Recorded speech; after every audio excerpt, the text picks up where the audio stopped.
Selamat pagi semua, kembali lagi bersama Bu Tride dalam mata pelajaran matematika. Bagaimana kabar kalian? Semoga selalu dalam keadaan sehat ya dan selalu semangat belajar di rumah.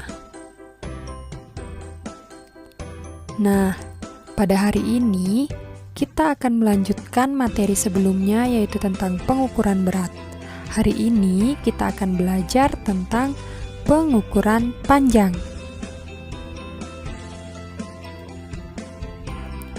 Panjang benda dapat diukur dengan alat ukur.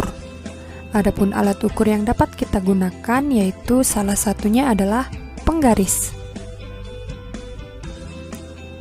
Nah, alat ukur itu ada dua jenis. Yang pertama ada alat ukur baku dan yang kedua ada alat ukur tidak baku. Adapun contoh alat ukur baku yaitu yang pertama ada penggaris, kemudian yang kedua ada roll meter, dan yang ketiga ada jangka sorong. Dan contoh alat ukur tidak baku yaitu ada jengkal, yang kedua ada langkah kaki, yang ketiga ada depa, dan yang keempat dengan menggunakan batang korek api. Nah, kali ini kita akan belajar mengukur benda menggunakan alat ukur tidak baku. Yang pertama yaitu kita akan membahas tentang pengukuran menggunakan jengkal tangan. Nah, jengkal tangan adalah ukuran sepanjang jari tangan. Rentangannya yaitu dari ibu jari sampai kelingking. Jengkal tangan bisa digunakan untuk mengukur panjang meja. Nah, di sini sudah ada gambar sebuah meja. Yuk kita ukur panjangnya dengan menggunakan jengkal tangan. 1 jengkal, 2 jengkal, 3 jengkal, 4 jengkal. Nah, adapun panjang meja ini yaitu 4 jengkal. Kemudian, alat ukur yang kedua yaitu ada depa. Depa adalah rentangan tangan kanan dan tangan kiri. Depa bisa digunakan untuk mengukur panjang papan tulis.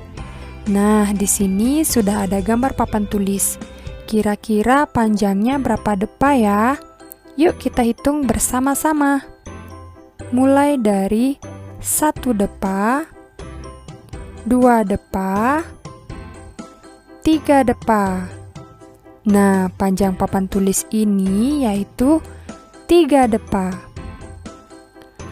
Alat ukur yang selanjutnya yaitu ada langkah kaki.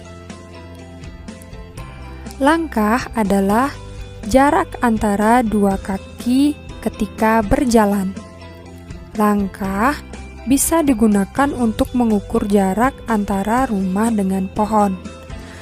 Berikut ini merupakan contoh cara menghitung jarak menggunakan langkah kaki.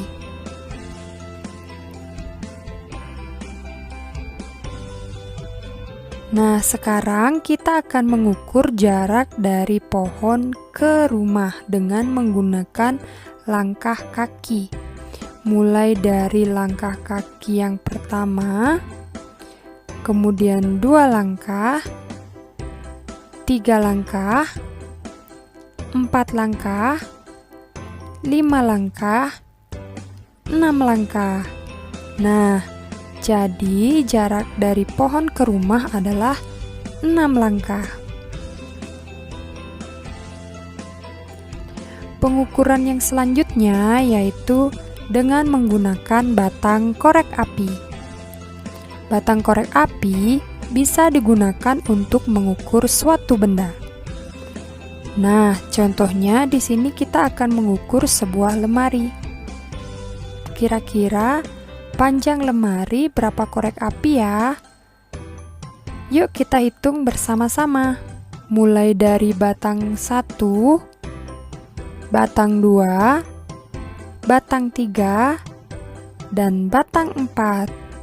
Nah, panjang lemari yaitu sama dengan 4 batang korek api. Itulah beberapa alat ukur tidak baku. Seperti biasa, untuk mengukur kemampuan kalian, yuk kita berlatih. Nah, adapun latihan yang kalian kerjakan yaitu mengukur 5 buah benda yang ada di sekitar rumah kalian. Benda tersebut diukur menggunakan alat ukur tidak baku. Seperti contoh yang sudah Putri dijelaskan tadi, yaitu ada jengkal, ada depa, ada langkah, dan juga menggunakan batang korek api. Nah, kalian bisa mengukur 5 benda yang ada di rumah kalian. Hasilnya kalian bisa rekam dalam bentuk video ya. Selamat mengerjakan. Oke, cukup sekian dulu ya pembahasan pengukuran panjang kali ini. Semoga apa yang Bu Tride sampaikan pada hari ini dapat dengan mudah kalian pahami, dan juga semoga bermanfaat. Akhir kata, Bu Tride ucapkan terima kasih dan sampai jumpa pada video selanjutnya.